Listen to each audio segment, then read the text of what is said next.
Egypt's people have been protesting on the streets. The country's president has been ousted and interim leaders are steering the country towards elections. It's a coup d'etat deja vu in Cairo after the military took charge in the country for the second time in the last couple of years. Professor of International Relations Robert Patman is here to help untangle the web of events in the northeast corner of Africa. Good evening, Robert. Good evening, Rebecca. Events have been unfolding quite quickly. Where do we stand this evening? It's balanced very evenly at the moment because we've had violence in Egypt in the last 7 days since the military seized power. 50 supporters of the deposed president, President Morsi, from the Muslim Brotherhood organisation have been killed in a confrontation with the military, both sides blaming each other. And there was an initiative in the last 24 hours by the military to accelerate the process of political transition. So there are signs of alarm and signs of hope, I suppose. Now, there were celebrations in Cairo when Mubarak was ousted in 2011. What went wrong after that? I think basically when President Morsi was democratically elected in what was widely regarded as a fair and free election, basically Morsi proceeded to lose a lot of the support that he had gained that enabled him to win the election. And the major problems were the economy, rising unemployment, sluggish growth. And remember, this is a country with 80 million people.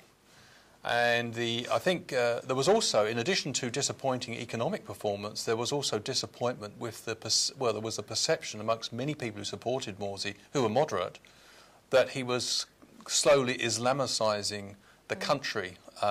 He accrued a lot of power in his hands, and many people didn't like the way he was increasingly injecting an Islamist dimension to the constitution. And I think this resulted in massive protests that we saw about 2 weeks ago, culminating in the military takeover. Now, why did the military step in and oust him? Well, that's a very good question. They claimed that they had to intervene because the government was not responding to popular demands. Of course, some people argue that the military always saw itself as a power broker and therefore saw itself in a position to oust the Islamist government. It is a very dangerous situation, however. Egypt is a crucial player in the Middle East, and it's very interesting to gauge the reaction of other international players, countries such as the United States, which is closely aligned with the Egyptian military and government, have been very cautious in their response to what's happening. And Prime Minister John Key has warned against travel to Egypt unless it's urgent. Does that still stand? I think that's a sensible piece of caution. We don't know how the situation is going to pan out, and it is a very uncertain situation. It has the potential for considerable violence. Now, an election timetable has already been produced. Do you think the latest upheaval can be resolved peacefully? Very difficult to say. The one thing that's really worrying me is that the military seem to be alienating both the Islamist forces, but it's the Muslim Brotherhood, which of course they've got their leaders under house arrest, so you expect them to be upset, and also they're rejected from government after being elected. But also, interestingly, the liberal opposition, who they responded to, seem to be getting alienated as well, not least by the military's insistence to dictate the pace of the political transition.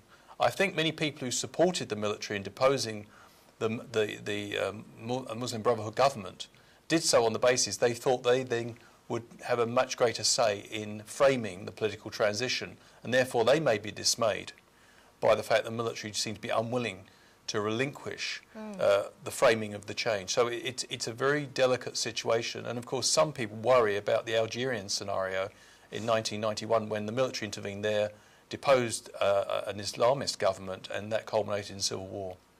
Is it common for a military to be able to step in and go above the government? Well, we have to take into account that Egypt has not had a democratic tradition, and that the military has been one of the strongest institutions. And for 30 years, President Mubarak ruled through the military, and so did his predecessor, Anwar Sadat.